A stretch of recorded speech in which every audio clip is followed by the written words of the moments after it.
네, 오늘 주신 이 본문 말씀을 가지고 자기의 행위를 살피라, 자기의 행위를 살피라 라는 제목으로 말씀을 증거하겠습니다. 오랜 역사 동안 우리의 신앙이 존재해 오는 가운데 말씀에 대한 또 신학이 체계화되어지기 시작하면서 크게 이슈가 되어지는 여러 주제들이 있지만, 그래도 가장 큰 현실적인 주제 중에 하나는 믿음과 행위의 문제가 아닌가 생각을 해봅니다. 제가 얼마 전에 설교를 하면서 한번 말씀드렸던 그 새로운 바울에 대한 해석들로 인해서 서구의 신학과 또 우리나라까지 연결되어진 어떤 교회의 어떤 그동안 믿어왔던 신앙과 신학의 개념들이 좀 많이 흐트러지는 것을 볼 수 있습니다. 오늘날도 최근에 이 행위와 믿음에 관련된, 신앙과 행위에 관련된 여러 가지 이슈들이 특별히 이런 시국에 여러 가지 시민들의 또 국민들의 소리를 내는 자리에 종교단체가 얼마나 참여를 하는가, 이런 얘기들을 하면서 믿는 것과 또 행하는 것에 대한 궁금증, 그리고 그런 갈증이 좀 더 두드러지기 시작했습니다. 제가 얼마 전에 어떤 어머님께서 지나가시던 분이 우리가 이 근처 사는데 좀 우리 아들 좀 전도해 주십시오, 이렇게 해가지고 전화번호를 받았어요. 그래서 좀 시간을 두고 보고 있다가 좀 이제 기도하면서 이제 전화를 했습니다. 했더니 되게 이게 똑똑한 청년이더라고요. 말도 이렇게 똑부러지게 얘기하고 우물쭈물한 거 이런 거 없고 우유부단한 이런 거 없고요. 다 자기는 교회 나가지 않는다는 거예요. 그래서 왜 교회를 나가지 않느냐 했더니 자기는 교회가 싫다는 겁니다. 또 왜 교회가 싫으냐 했더니 교회가 행동하지 않는다는 것입니다. 그래서 오늘날 교회가 보여주는 모습들이 자기는 너무 실망스럽습니다 이러면서 자기는 언젠가는 나갈지 모르겠지만 지금은 나가고 싶지 않습니다, 이렇게 얘기를 해서 제가 설득당했습니다. 그래가지고 그래, 주님이 정하신 때에 교회에 나오자 이러면서 번호만 주고받고 그냥 혼자서 생각하지 말고 지내다가 또 뭔가 불만이 느껴지고 교회는 왜 저런가 궁금증이 생기면 전화 한번 해라, 목사 친구 정도는 한 명 두면은 물어볼 수는 있지 않느냐, 이렇게 얘기를 하고 이제 마무리를 했습니다. 또 교제할 수 있겠죠. 하나님께서 정하신 때에 그 형제 불러주실 줄 믿습니다. 근데 중요한 건 오늘날 이 젊은이들이 교회가 교회 안에서만 움직이고 교회 안에서만 믿음에 대한 얘기를 하는 것들에 대해서 많이 실망감을 가지고 있다는 것입니다. 그래서 여러분 뭐 기사들 보면 숱하게 보지 않습니까? 젊은이들이 교회를 떠난다, 또 10대들이 교회를 떠난다, 이렇게 얘기를 합니다. 오늘날 우리 10대들의 신앙 상태는 훨씬 더 심각합니다. 여러분 아십니까? 그 5% 미만, 더 크게 보면 3% 미만이 예수 그리스도를 믿는 종족을 미전도 종족이라고 합니다. 선교 초특급 대상지예요. 대한민국 청소년의 복음화율이 몇 프로인지 아십니까? 3%, 5%입니다. 같은 땅에 살고 있는 대한민국의 같은 우리의 다음 세대들이 지금 전도 대상자들입니다. 미전도 종족입니다. 우리 대한민국이 어느 나라 다음으로 선교지에 선교사 많이 보냈다? 좋아할 일이 아닙니다. 지금 제 집 문당 속을 지금 못하고 있는 상황이죠. 아주 심각한 상황입니다. 우리 남문교회는 매우 모범적이죠. 청년들도 열심히 하고 중고등부 아이들도 최선을 다하고 있습니다. 그러나 우리 눈앞에 보여지는 현실에 만족하면 안 되는 것입니다. 전체 큰 그림을 그리고 하나님께서 이 세대를 향하여 어떤 마음을 가지고 계시는가, 우리가 민감하게 살펴보아야 할 것입니다. 하지만 어쨌든 중요한 것은 이 다음 세대가 눈으로 보여지는, 그리고 실제로 움직이는 그런 어떤 모습들이 교회에 보이지 않기 때문에 그 행위라는 측면이, 믿음은 강조하고 이신층이 믿음으로 구원을 얻는다, 믿음으로 구원을 얻는다 선포하고 우리에게 복음을 전달하지만, 그러나 그 복음을 소유한 자들이 살아가는 삶의 영향력이 너무나도 미약하고 힘이 없는 거로 실망감을 가지고 있다는 것은 부인할 수 없는 사실입니다. 그래서 이러한 부분 때문에 신학적인 논쟁도 아마도 이러한 부분이 연결되어지지 않았나 생각을 해봅니다. 행위라는 주제를 이야기를 하다 보면 자연스럽게 구원의 질문과 연결을 하게 됩니다. 그래서 그 행위를 해야만 구원을 받는단 말이냐, 이러한 사고로 연결을 짓다 보니까 아무래도 이 행위라는 측면이 얘기되어지는 부분에 있어서는 매우 민감한 주제가 되었을 것입니다. 한 5, 6년 된 것 같습니다. 충신대학교에 한 신약학 교수님께서 열매로 그들을 알리라라는 제목으로 책을 쓴 적이 있습니다. 그러니까 행위의 중요성을 강조한 것인데 제목도 그렇고요, 내용도 행위를 강조하다 보니까 교계에서 엄청난 반발이 일어났습니다. 신학학계에서도 그 교수님을 향하여서 질의응답하고 학교 내에서도 징계에 대한 이야기가 오고 갔죠. 결국엔 자연스럽게 마무리가 되고 그 책과 주장을 하지 않는 것으로 정리가 되었었습니다. 그러나 오늘날 5, 6년 지난 지금 이 상황에서는 이런 이야기들을 공공연하게 하는 것들에 대해서 아주 중요한 신학적 이슈가 된 것입니다. 우리는 고민해 봐야 되는 것이죠. 하나님을 믿는다 하는 자들이 실제로 그 믿음의 증명이라고나 할까요? 그 증거들을 드러내는 행위적인 측면과 어떻게 연결할 것인가 고민 많이 해야 되는 것입니다. 예전 선교단체에서 성경 공부를 할 때 제일 마지막에 제일 중요한 란이 있었습니다. 그 공간이 무엇이냐? 적용란입니다. 말씀을 읽었어요. 말씀을 외웠습니다. 말씀을 깊이 파고 깨닫게 되었습니다. 그 안에서 복음의 원석들을 추출해냈어요.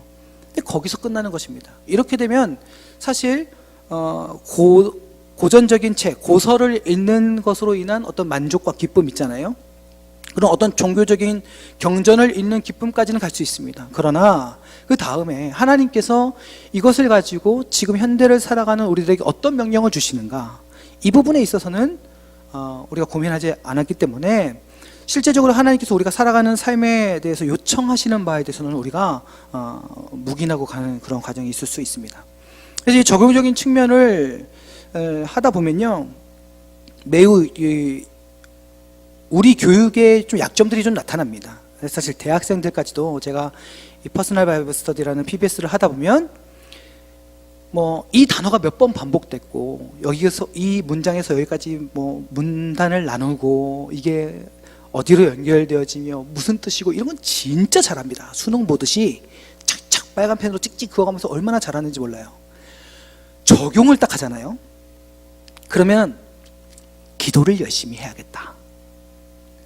말씀을 열심히 봐야겠다. 엄마에게 잘해드려야겠다. 동생을 때리지 말아야겠다. 성실하게 살아야겠다. 게임을 줄여야겠다. 이 정도입니다. 그러니까 삶 속에서 이걸 어떻게 구체적으로 적용해 가는가, 내 사고와 틀 속에 어떻게 이 말씀의 연결고리를 잘 소화시켜서 삶에 녹여야 되는지에 대한 고민이 사실은 별로 없는 것입니다.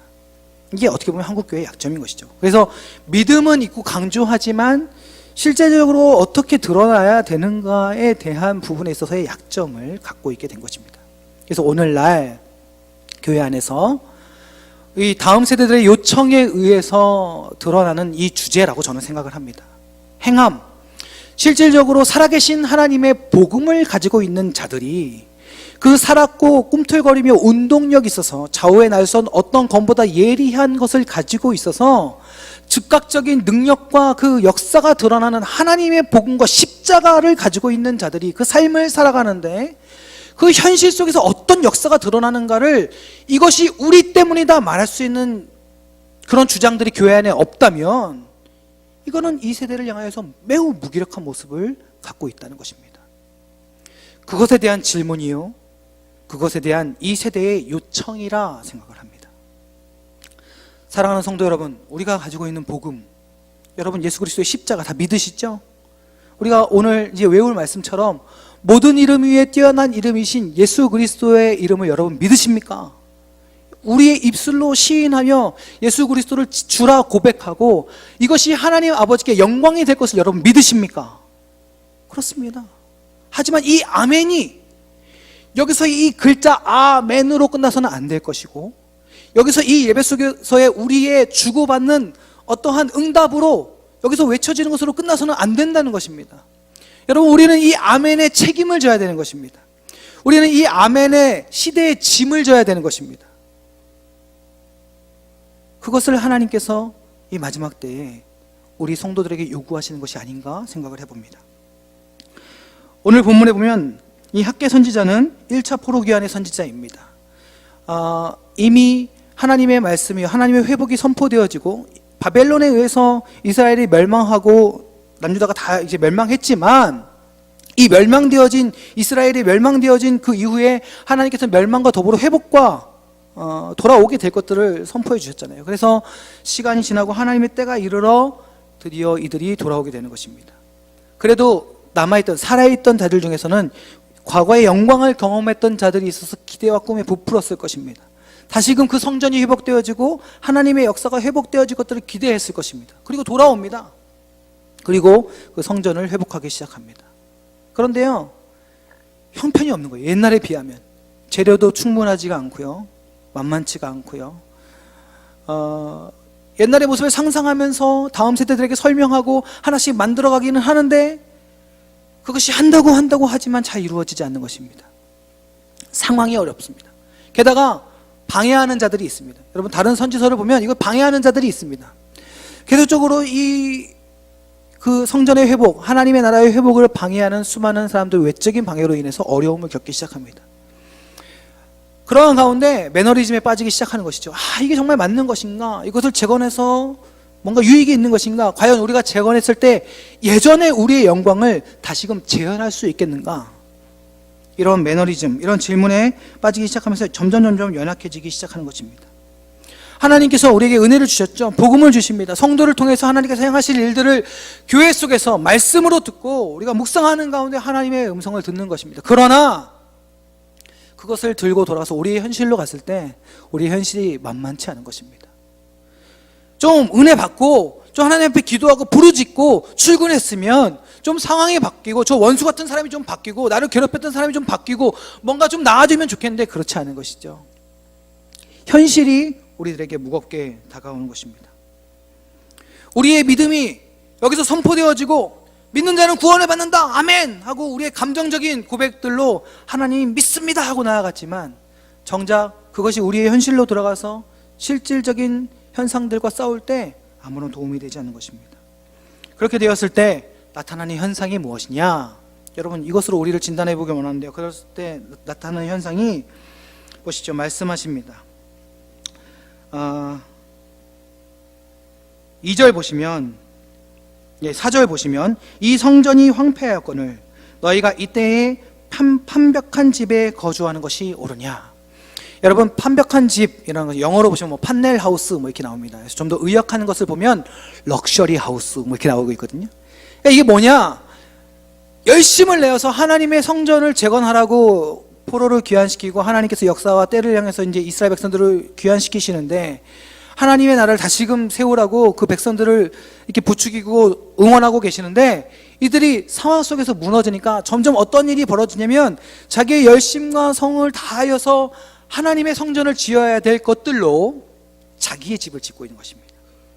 좋은 재료들을 가져다가 무엇을 하고 있냐면 성전은 포기하고 뭐 언젠가 되겠지, 우리는 할 수 있을 거야, 서로 이러한 뜻없는 구호들을 외치고 있었는지는 모릅니다. 그러나 정말 중요한 건 무엇이냐면 슬슬 그러한 열정과 열심이 누구를 향하여 가기 시작하면 자기 자신을 향하여 가기 시작하는 것입니다. 그래서 자기들 집을 잘 짓기 시작했어요. 자기들 집을 좋은 재료를 갖고 오기 시작했습니다. 그래서 이 부분에 대해서 하나님이 학개 선지자를 통해서 이야기하는 것입니다. 지금 하나님의 성전이, 너희들이 지금 명령을 받은 때가 이르러 하나님이 소망하시는 그 성전에 대하여 너희가 열심을 품어야 할진데, 너희가 상황이 어떠한들 방해가 있든 하나님의 명령을 들었다면, 하나님의 때가 이르렀다면, 그 언약을 믿었다면 너희가 지금 하나님의 성전을 향하여 그 일을 이루고 애써 노력해야 될진데 지금 너희는 어느 순간 무너져서, 재료는 있으니까요, 이걸 하나님 위해 쓸 거야, 자연스럽게 그러면서 마지막에 갖다 붙이는 것은 어디냐? 자기의 집인 것이죠. 산에 올라가서 좋은 나무를 베고, 그래 주의 성전을 지어야 돼, 열심으로 노동하고 수고하고 좋은 재료를 구합니다. 벽돌을 만듭니다. 그걸 막 만든 다음에요, 그래 주를 위해서 할 거야, 우리는 돌아와서 하나님의 성전을 세우려고 이 일을 하는 거야, 이렇게 해놓고 마지막에 적용은 어디로 가느냐? 자기 자신에게 가는 것입니다. 자기의 집에, 자기들이 살아가는 곳에 좋은 재료로 판벽한 집에 거하는 자들이 되어버린 것이죠. 하나님의 성전은 어느 순간 소외되어지고 하나님의 뜻은 어느 순간 사그러져 가는 것입니다. 여러분, 우리도 그런 믿음의 형태가 남아 있습니다. 여기서 우리들끼리 으쌰으쌰 합니다. 그래, 하나님의 말씀을 듣고 여기서 아멘 하면서, 그래 나는 하나님을 위해서 살아갈 거야. 부흥회 때, 특별 새벽 기도 때, 수련회 때, 특별한 날에 우리가 하나님 앞에 기도하면서, 그래 우리는 하나님 앞에 설 거야, 우리는 하나님의 백성이야, 마음껏 외치고 믿음으로 선포하며 나아갑니다. 근데 중요한 것은 무엇이냐면요, 그것을 가지고 최종적으로 어디에다 갖다 붙이느냐? 나 자신, 나의 평안함과 안녕과 그저 그런 종교적 만족으로 갖다 붙이는 것입니다. 내가 여기서 아멘 하지 않으면 난 믿음 없는 사람처럼 보이니까, 내가 여기서 말씀을 공부하지 않으면 믿음 없는 사람처럼 보이니까, 내가 여기서 그 하나님에 대해서 인정하지 않으면 많은 사람들이 다 예수 믿는데 여기서 나는 왕따가 되니까, 두려우니까, 내가 여기서 20년 신앙생활을 했는데, 아니 30년 신앙생활을 했는데, 내가 만일 여기서 주님에 대해서 약간 질문하면 사람들이 나를 우습게 보지 않을까, 나를 이상하게 보지 않을까. 모든 믿음의 형태들이 자기 자신을 향해서 갈 수 있다는 것입니다. 그러나 하나님께서는 하나님의 뜻을 이루는데 열심을 다하고 정직하게 최선을 다하기를 소망하는 것입니다. 우리 마음 가운데 무너진 것들이 많습니다. 놓아버린 하나님의 성전의 것들, 하나님의 부르심, 더 이상 기대하지 않는 하나님의 부르심들이 있습니다. 연말이 되고 이제 새해를 맞이하니까 우리 선생님들, 교사로 섬기는 분들은 어떤 마음으로 섬기고 계십니까? 교사란 무엇입니까? 우리 머릿속에 정답이 있습니다. 어떻게 하는 것이 잘 섬기는 것인가 알고 있습니다. 이 교사의 직분은 누구의 것입니까? 하나님의 것입니다. 믿으십니까? 네, 그렇죠. 근데 우리가 결정하잖아요. 그렇죠. 교회 봉사하고 섬기는 많은 일들에 대해서 여러분 어떠한 중심의 진실함으로, 기대와 소망으로 여러분 나아가고 계십니까? 여러분, 우리가 놓친 것이 너무나 많습니다.